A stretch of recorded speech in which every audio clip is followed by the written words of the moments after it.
In this episode of Velocity Labs, we're swapping out the transmission on the Bug, and then we're taking it drag racing. Why? For science! The Eclipse is down at the moment, so now's a perfect time to get our baseline quarter mile in what is the essentially stock Bug. There's one problem though, the transmission is just about shot. It's popping out of first gear, it's grinding, and it's really hard to shift, so running a quarter mile really isn't gonna work. So let's swap it out first. Alright, so right off the bat I do have a couple tips for doing this job. First of all, get some big jack stands, and I mean huge, like 12-ton jack stands. Little ones just aren't going to cut it with this swap. Although you can use a couple little ones to help elevate the front of the car. But for the rear, you're gonna want some 12-ton jack stands. We're gonna end up raising up the rear end of the Bug pretty high, so you're gonna want something nice and stable that is going to handle the height and the weight of the car.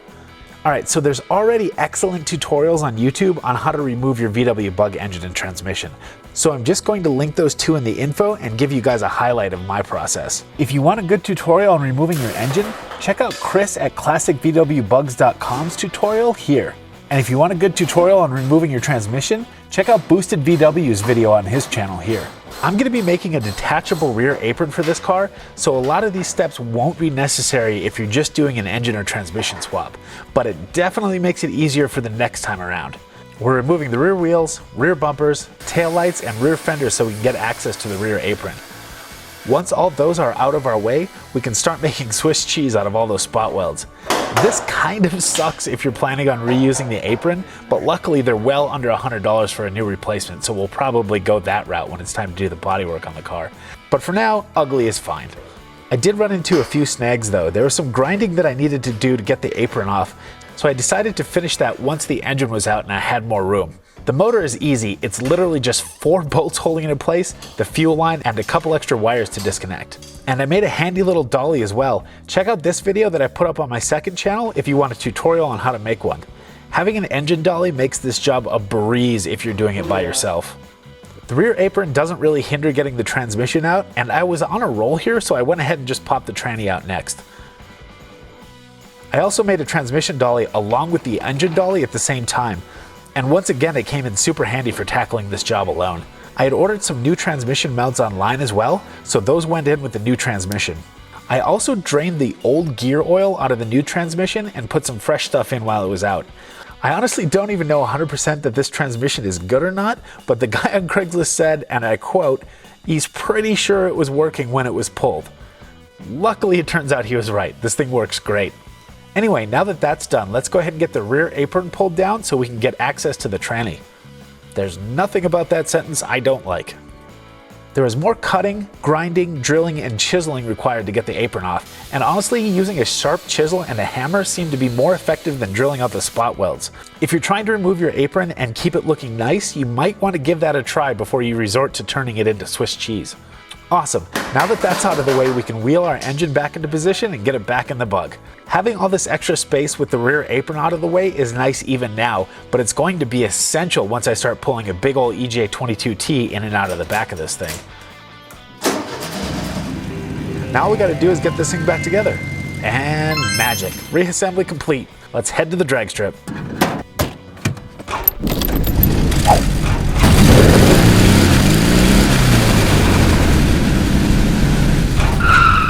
Alright, so we're here at Bandimere Speedway and it's the middle of October and it's the last day that the drag strip is open, so we barely just made it. It's really nice out, it's about 85 degrees today, so it's pretty warm. And the density altitude, actually, let me check. Alright, so it's about 80 degrees out right now, and currently the density altitude at Bandimere Speedway is 8,694 feet above sea level. And I'm not gonna bother doing a bunch of passes. I really don't think I'm gonna improve my time at all. My goal is to get about under 25 seconds, so we'll see if we can do that. So my question to you guys is, what do you think the car is going to run? It's pretty much stock, so about 34 horsepower. The car weighs 1,900 pounds roughly, 2,100 pounds with me in it. And density altitude is about 8,600 feet above sea level. So what I want you to do is pause this video right now, put your best guess in on what my best, or what the ET will be and what the trap speed will be. No cheating. So pause the video, think about it, put it in the comments, and then see how close you are when you're, once I actually make the run. I'm gonna guess 23.5 seconds at 72 miles an hour. Honestly, I have no idea, so your guess is as good as mine. Post them up in the comments and see how close you are after we make the run. All right, so I'm gonna go ahead and get in line, and we'll see how fast this thing goes. All right, we are buckled in. Should be rolling on all cams. We're just rolling down slowly right now. It's actually really hot today. 80, a little over 80 degrees, and it's October 15th or 16th, something like that. This is where the 8,500 foot density altitude kills naturally aspirated cars. It's pretty crazy. You'll see cars that should be running like a mid 12, running like a mid 14. All right, we're just about into the lane. I'm gonna start her up.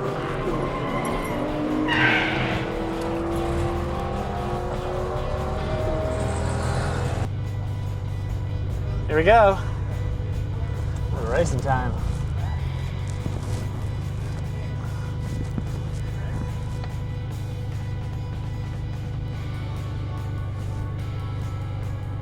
Got a Corvette is what we're racing.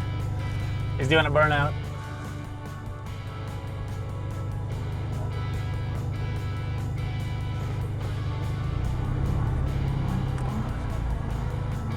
Here we go.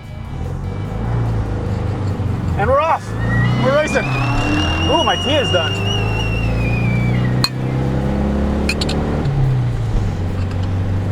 Not bad.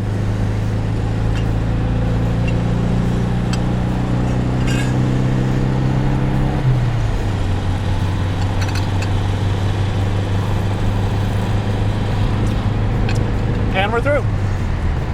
Pretty good.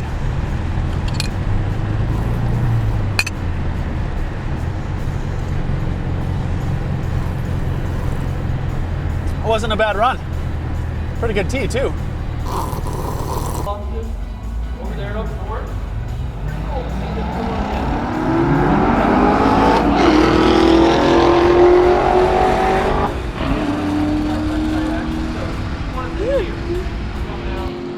Final test day. Final day, really, period. Of the 2016 season, if you put a bow on this season and look forward towards the 2017 season.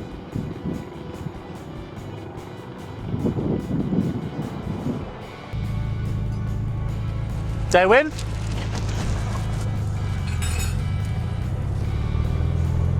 Hilarious. Ooh, is the scale working? The scale's finally fixed. Let's weigh this thing.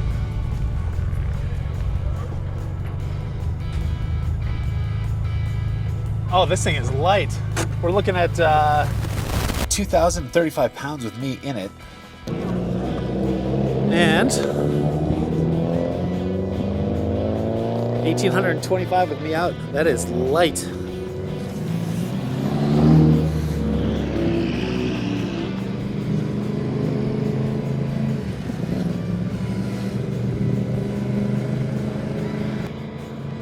$1,825.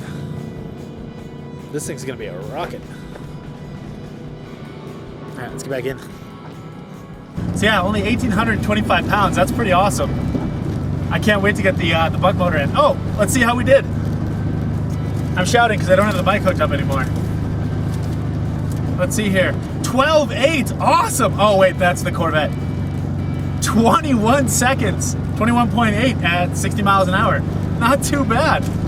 It's actually pretty impressive. It's a lot quicker than I thought it was gonna be. This thing really moves. All right, let's go ahead and head back home and see what else we can work on. All right, so that was actually pretty fun. It's surprising how much fun you can have driving a slow car fast. Oh, and guess what? I picked up a donor car for the EJ22 T-Swap. It's a 1993 Subaru Legacy Turbo. Now I just need to come up with another few $1,000s to get the swap started. In the meantime, let's go ahead and get the Eclipse running again. It's been sitting with a blown turbo for far too long.